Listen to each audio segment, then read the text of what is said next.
Shalom amigos, estamos con una parashá más. Esta es la parashá número 41. Esta se llama Pinhas, ¿verdad? Es el nombre que tiene de un personaje que ya lo vamos a abordar. Muy, muy interesante este personaje porque nos va a aclarar muchas cosas. Pero para ello tenemos al rabino Juan Pablo Sandón para que nos explique al respecto. ¿Qué tal, rabino? Bienvenido. ¿Qué tal, Rudy? ¿Cómo estás? Saludos a ti y a todos los que nos siguen semana a semana. Y efectivamente, como vos decías, Pinhas, una para allá más con nombre propio, ¿sí? Que tiene varios temas, y en este caso, pero obviamente siempre el tema principal, cuando hay un nombre propio, destaca, ¿no? Sí, sí, sí. Bueno, aquí veremos a Pinhas y el celo por Dios. ¿Verdad? Aquí vemos que el contexto es que Pinhas mata a Simri y a Cosbi en un acto de celo para detener una plaga causada por la idolatría y la inmoralidad.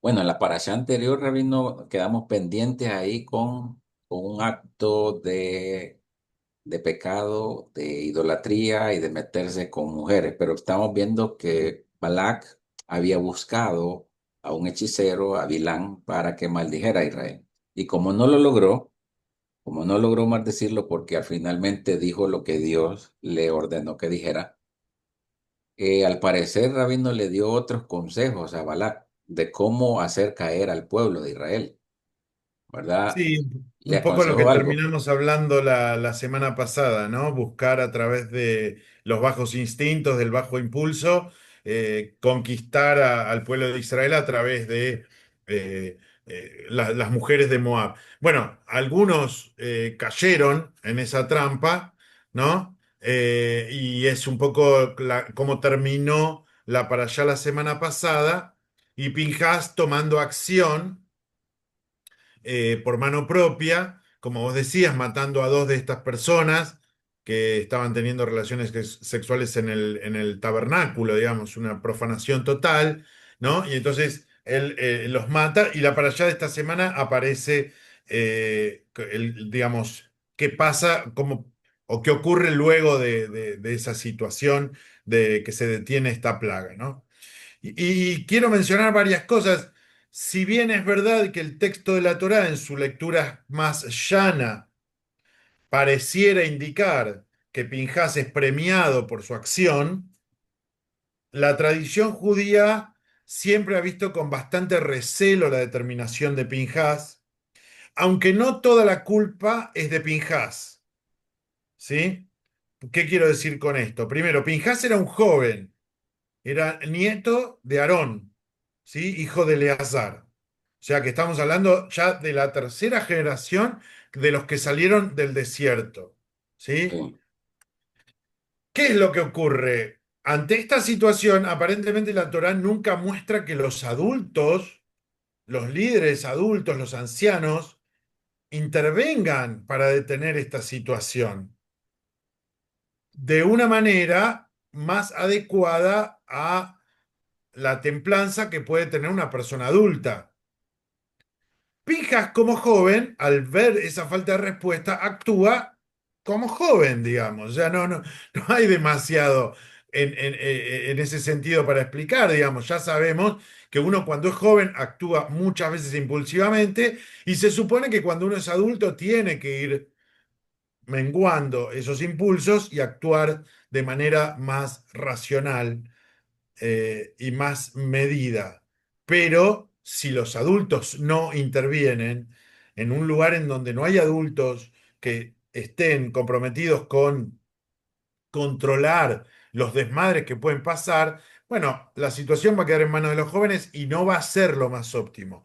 Lo cual no quiere decir que se resuelva mal, entre comillas, la plaga se paró, pero Dios no lo termina de ver con buenos ojos, aunque le da un premio por tomar la iniciativa, y eso se ve claramente en el texto de la Torá, en hebreo.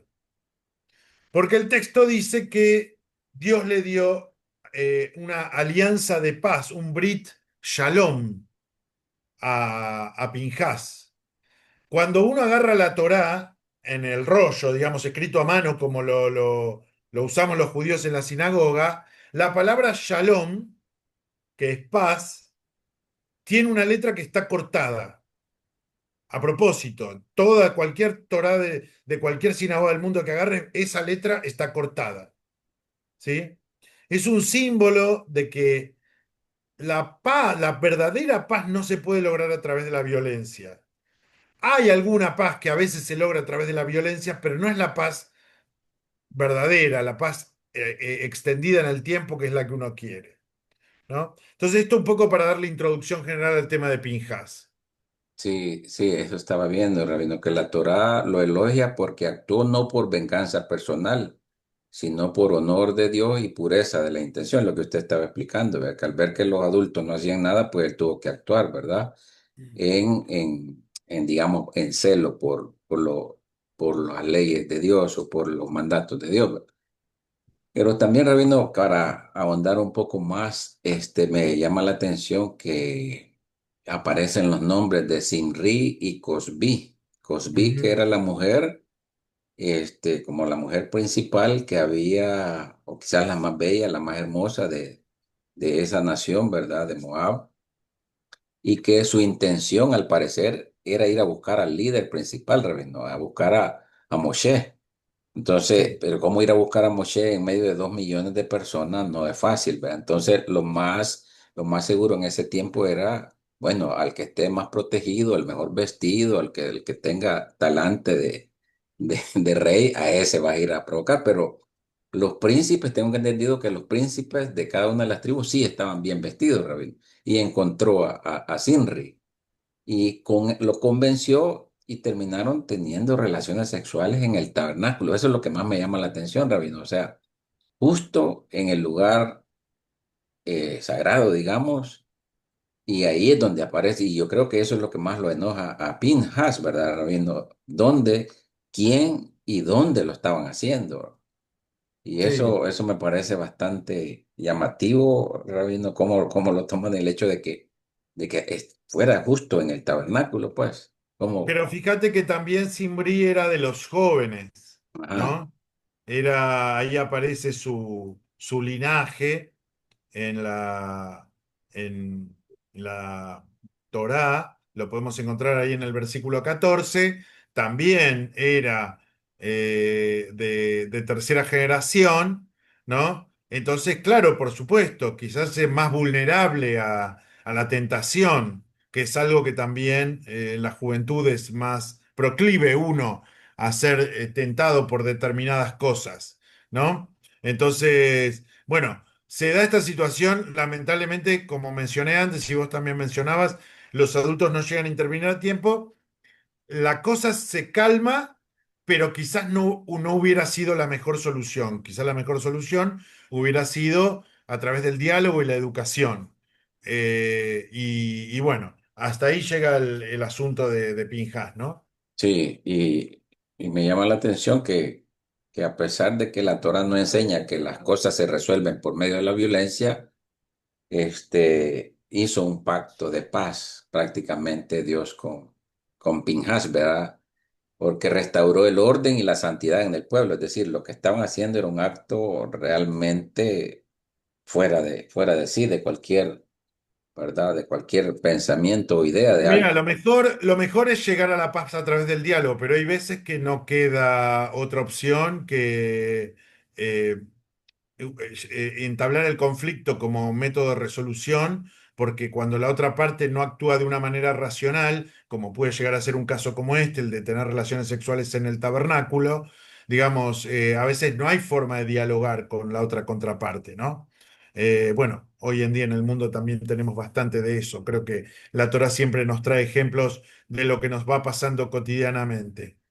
Sí, exacto. Y luego de ese evento de que Pinhas acaba con estas dos personas que le atraviesa la lanza a los dos, se detiene la mortandad, Rabino. 24,000 habían muerto a raíz de ese pecado, ¿verdad? De relaciones sexuales con mujeres y justo también estas dos personas en el templo. Rabino, ¿a qué se refiere esto de que Dios recompensa a Pinhas con paz eterna? Es decir, ¿a qué se refiere? ¿Hasta dónde llega la bondad de Dios con Pinhas, porque dice va a ser eterno su legado. ¿Cómo lo entienden eso también? Bueno, es interesante esto, está ligado un poquito a lo que yo te mencionaba antes, ¿no? Hay distintos tipos de paz. Lo ideal es que la paz sea una paz, valga la redundancia, pacífica, en el sentido de que fue concebida a través de el diálogo, a través del consenso. Hay algo, otros tipos de paz que se logran de determinadas maneras, ¿sí? No son para despreciar, pero no es el ideal. ¿Sí? Se logra hacer la alianza de paz, está perfecto, Dios se lo reconoce a Pinjas, pero no lo muestra como algo ideal. ¿Sí? Son tipos de paces temporales.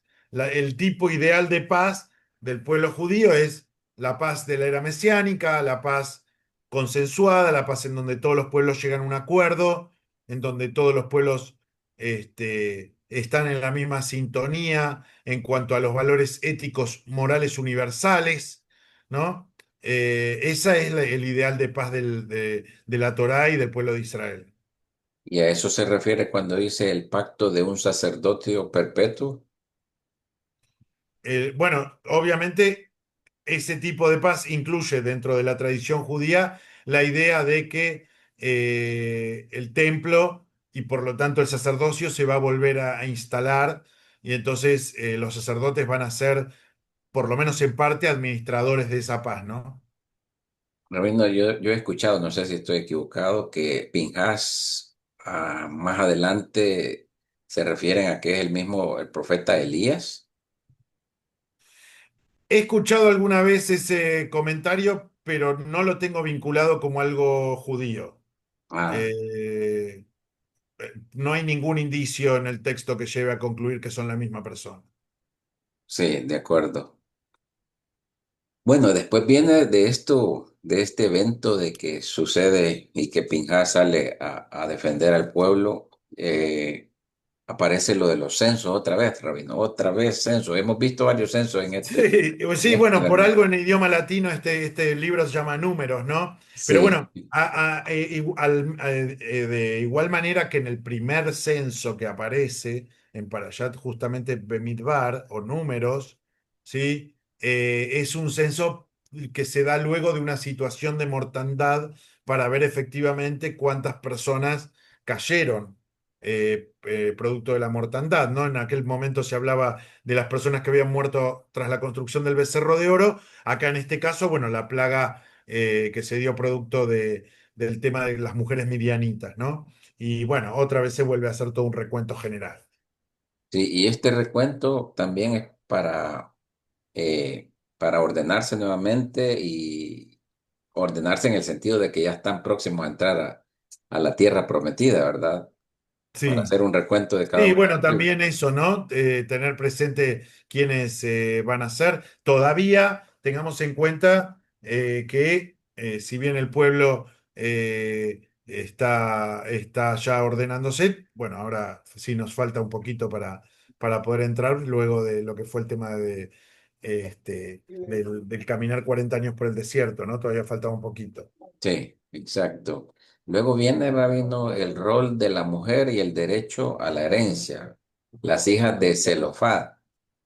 Ellas piden una herencia a Moisés, ¿verdad? Porque su padre falleció. Y aquí vemos la voz femenina, Rabino, en la ley, en la Torá, ¿verdad? La justicia de la ley judía en cuanto a las mujeres. Es todo lo contrario a lo que muchos podrían pensar, ¿verdad? Que la Torá es bastante paternal y patriarcado y no tanto de las mujeres. Pero aquí vemos que la mujer, Dios les acepta la petición y le ordena a Moisés hacer lo justo, Rabino. Sí. Bueno, yo creo que aquellas personas que destacan que la mujer no tiene un rol primordial en la Torá o que la Torá tiene una visión extremadamente paternalista, nunca han leído la Torá. Eh, Porque podría acá y fácilmente nombrar por lo menos 10 personajes femeninos hipertrascendentes en la Torá, sin los cuales los hechos no se hubieran llevado adelante como se llevaron adelante. En el caso particular de las hijas de Zelofhad, creo que tienen una característica única en toda la Torá, que es además que su planteo permite cambiar la ley dentro de la propia Torá, Sí, ¿sí? Manteniendo obviamente el espíritu de la ley, que es algo que la tradición judía siempre sostiene, el espíritu de la ley tiene que sostenerse. ¿Cuál es el espíritu de la ley? Que los hijos sean herederos de sus padres. Había una instancia previa en la cual se había determinado que hereden los hijos varones. sí, ¿Por qué se había determinado eso? Porque en la antigüedad las mujeres o eran hijas o eran esposas, digamos. Se iban de la casa de sus padres al casarse. Y obviamente vivían del trabajo de su esposo. Los hombres trabajaban, las mujeres se ocupaban de la casa. ¿Sí? Ahora, no se contempló la posibilidad de que muera un hombre sin tener hijos varones. Y esto es lo que estas mujeres, estas 5 mujeres, las hijas de Lofhad, eh, reclaman, plantean, se lo plantean a Moshe. Y Moshe tiene una actitud absolutamente noble, que es una actitud que debería tener el mundo judío en general, que es decir, mira, vamos a revisar la ley, a ver si se puede encontrar una instancia superior. En el caso de Moshe, él tenía la posibilidad de ir a hablar directamente con Dios y Dios dice, tienen razón ellas, cambia la ley y ellas se vuelven herederas. En el caso nuestro, hoy en día, la tradición judía tiene un espíritu de la ley bien claro, que es la halajá, ¿sí? Que diría yo en el 90, 85, 90% de los casos ya está absolutamente regulado, pero a veces surgen situaciones que producto de los cambios sociales, producto del invento de nuevas cosas, producto de ciertas situaciones particulares que se pueden dar en determinados ámbitos, necesitan tener alguna revisión. Todos hacemos esto dentro del mundo judío. Ortodoxos, no ortodoxos, más observantes, menos observantes, incluso hasta los movimientos reformistas superliberales tienen una revisión de la ley por escrito, digamos, algo pensado. Eh, Obviamente cada uno dentro de los matices de su visión de la ley judía, pero esto es algo que se expresa desde la propia Torá. Entonces, bueno, este relato es súper, súper valioso. sí. Entonces, Rabino, la Torah puede adaptarse a situaciones nuevas a través de líderes que buscan sobre todo la justicia. No específicamente la Torá, porque la Torá no se puede Ah, ok, modificar. Pero hay una ley que se desprende de la Torá, que son en principio los 613 mandamientos que nosotros extraemos de ella, y toda la ley que los rabinos extraen y van decantando de esos 613 mandatos originales, ¿sí? Que obviamente va requiriendo a veces algún tipo de actualización. En algunos casos muy puntuales, no es que todo el tiempo, en ok. algunos casos muy puntuales. ¿Sí? Podría citar algunas cuestiones generales como por ejemplo lo que tiene que ver con la ética médica a partir de los avances que hoy permite la ciencia. El judaísmo ha debatido mucho en los últimos, diría, 40, 50 años, que es cuando la medicina más se ha desarrollado acerca de estas cuestiones. ¿Sí? No sé, trasplante de órganos, fertilización in vitro, distintas cuestiones que tienen que ver con cómo ha avanzado la ciencia. Bueno, ese tipo de cosas se van actualizando, siempre en el marco de saber que hay una ley fija estándar que no puede estar contradecida no se puede contradecir con las nuevas decisiones. ¿No? Entonces, bueno, se van pensando distintas alternativas. Ok, Ujú. interesante. Bien, el siguiente punto, Rabino, es la transición del liderazgo de Sí, Moisés a Josué, ¿verdad? sí. Moisés no sabemos que más adelante también lo veremos que no entra a la tierra prometida y Josué es nombrado el sucesor. Sin embargo, antes de ser nombrado, como que Moisés pide que su sucesor tenga cualidades de liderazgo espiritual, no solo político, Rabino, que vaya un poco más allá de lo que era Moisés, ¿verdad? Porque era más político el liderazgo de Moisés. ¿Por qué pide esto Moisés, Rabino? ¿O quién elige al sucesor de Moshe. Bueno, el sucesor de Moshe lo elige Dios, porque Dios le da el aval a Sí. Yoshua. ¿Y por qué Josué? Y Bueno, no, porque básicamente Yoshua es el que estuvo con Dios, con Moshe a lo largo de toda la travesía por el desierto, es el que conocía las necesidades del pueblo, el que había visto a Moshe llevar adelante al pueblo, y probablemente era el más experimentado, digamos, por vínculo directo con el oficio, por decirlo de alguna manera, ¿no? Ahora sí es verdad lo que vos decís, digamos, quizás Yoshua tenía un perfil más espiritual, no es que Moshe no lo tuviera, pero es verdad que después del episodio del golpear la piedra que, que condena a Moshe a no entrar a la tierra prometida, queda claro que se necesitaba algún tipo de liderazgo que sea un poquito más diplomático con el pueblo, ¿sí? Que permita un poco más la apertura y el diálogo al ir y venir, ¿no? Lo que circulaba, las quejas, etcétera, etcétera. ¿No? Y quizás Yoshua tenía ese perfil y por eso es elegido. Y creo que esto también nos deja un gran mensaje de, primero, cada liderazgo es adecuado para una época, no quiere decir que sea adecuada para otra. ¿Ok? sí, Eh, Eso no lo hace ni mejor ni peor ni al que estuvo antes ni al que viene después. Son épocas distintas, se requieren liderazgos diferentes, ¿no? Moshe tuvo su tiempo, obviamente es el profeta más grande del pueblo de Israel, y un líder magnánimo. Yoshua cumple otro rol y también tiene su mérito, obviamente, por eso, ¿no?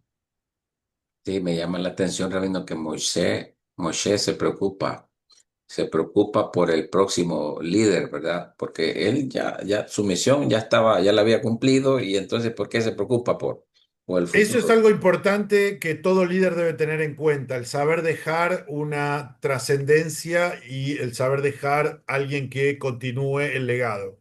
Muchos líderes son muy buenos líderes mientras están en vida, pero no dejan a nadie que los suceda y que le dé continuidad al esfuerzo que han hecho. Entonces el líder se muere y la cosa se desmadra, Sí, ¿no? Creo que eso es algo que cualquier persona que le toca liderar en cualquier ámbito tiene que no perder de vista. ¿A quién va a ocupar este rol cuando yo no esté? ¿Y cómo sí. lo va a llevar adelante? ¿No?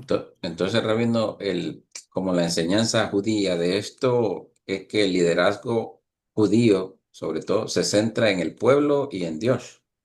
Porque Moisés estaba pensando en el pueblo y estaba pensando en Dios, y eso es lo Sí, que le preocupaba también del futuro líder. sí. En general, en el mundo judío, el liderazgo es del pueblo. ¿Qué quiero decir con esto? Por ejemplo, ¿cómo es la organización sinagogal? Al revés quizás que en el mundo evangélico, o a diferencia del mundo católico, en donde el mundo católico tiene una centralidad y desde esa centralidad decide dónde pone una iglesia y a quién manda a que la conduzca, en el mundo evangélico un pastor decide fundar una congregación y la gente se le suma a él.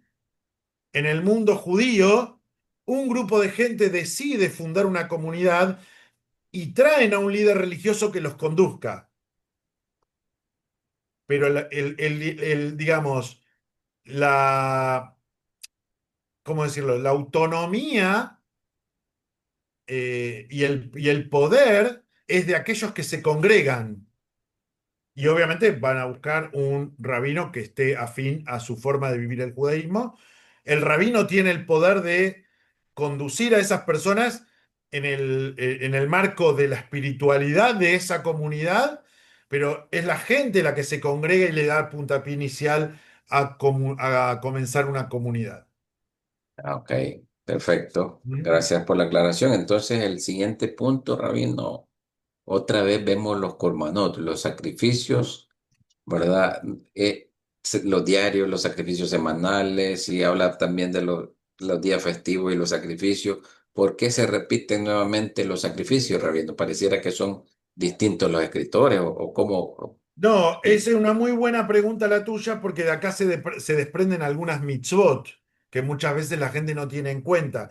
Los sacrificios que se mencionan específicamente en Parashat Pinhas son los sacrificios de lo que se llama Musaf, los sacrificios agregados para días especiales, ¿sí? Shabbat,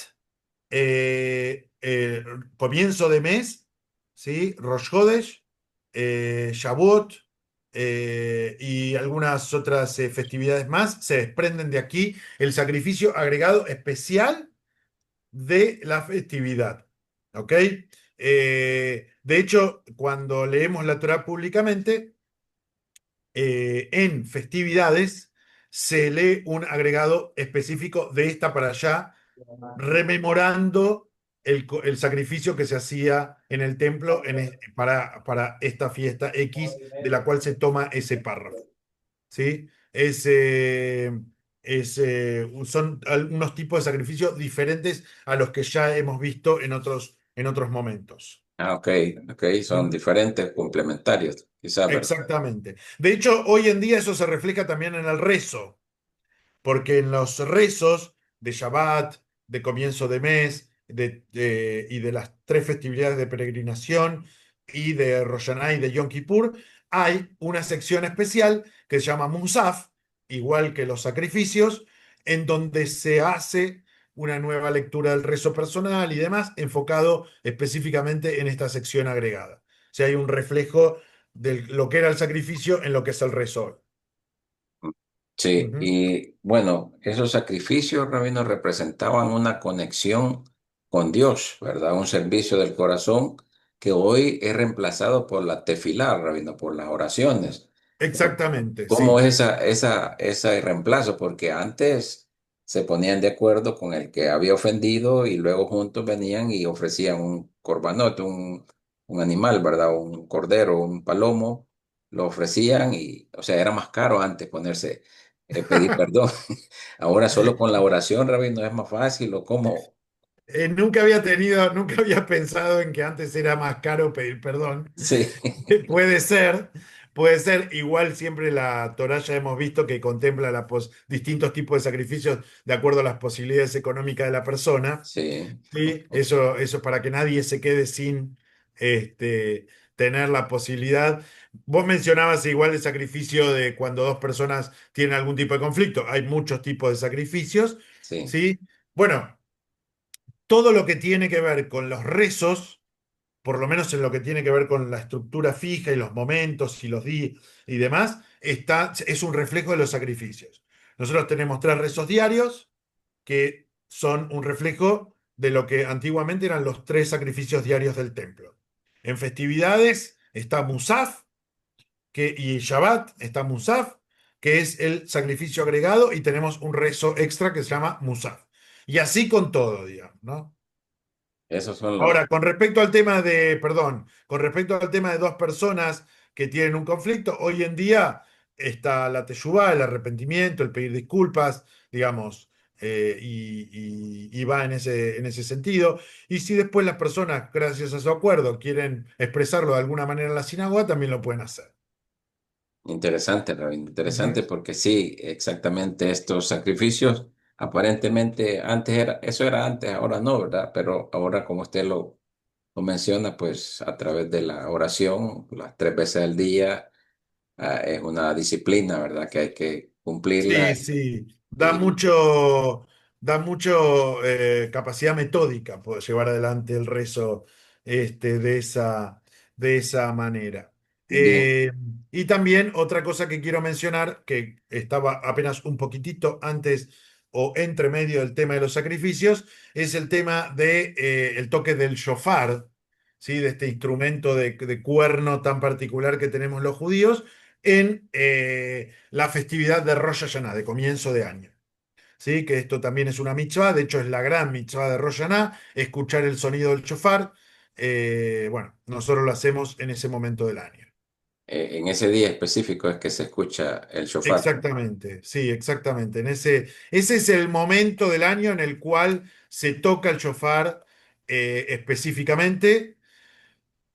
Por costumbre, en la mayoría de las comunidades se hace al final también de Yom Kippur, cuando terminan todo el ciclo de días de arrepentimiento.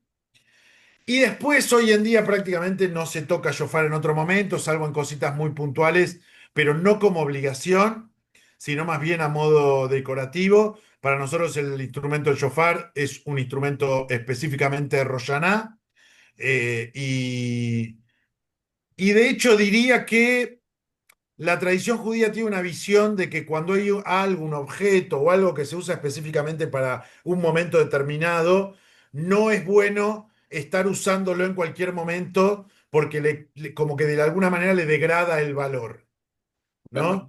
Entonces, para nosotros es muy importante que el instrumento de Rosh Hashanah se use exclusivamente en Rosh Hashanah, que para eso es que la tradición judía lo ha marcado. perfecto. Muy Ujú. interesante, Rabino, saber eso. Bueno, para cerrar, Rabino, la Parashá Pinhas, ¿cuál podría ser como la enseñanza principal? Bueno, creo que hay varias enseñanzas, ¿no? Que lograr la paz siempre es ideal llegar a ella a través del diálogo, ¿no? Ser abiertos a nuevas posibilidades que se nos pueden presentar en la vida respecto a que no todo está establecido y grabado en piedra, estar abiertos a que a veces pueden llegar a surgir nuevas cosas que nos desafían a pensarnos de una manera distinta, como fue el relato de Tzlov-Had, ¿no? Creo que esas son como los dos grandes mensajes que me quedaría con esta para allá, ¿no? Sí, muy interesante, Rabino. Muchas gracias por su tiempo y nos vemos la próxima Parashá, ¿verdad? Yo creo que ya las últimas dos de Barín, ¿verdad? Perdón, de Bamidbar y comenzamos luego con de Barín. Exactamente, la semana próxima vamos a estar leyendo nuevamente dos parashiot juntas, Matot y Masei, que son las que le dan cierre a este libro, y ya a partir de la otra semana, en 15 días, ya vamos a estar comenzando el último libro de la Torá, el quinto. No puedo creer que hayamos avanzado Sí, sí, tanto sí. ya en cómo ha pasado el tiempo. El quinto libro de la Torá de Barim y la primera para allá que lleva obviamente el mismo nombre. Bueno, muchas gracias, Rabino. Shalom a todos. Gracias a ti, Rudy. Shalom a toda la gente. Adiós. Hasta luego.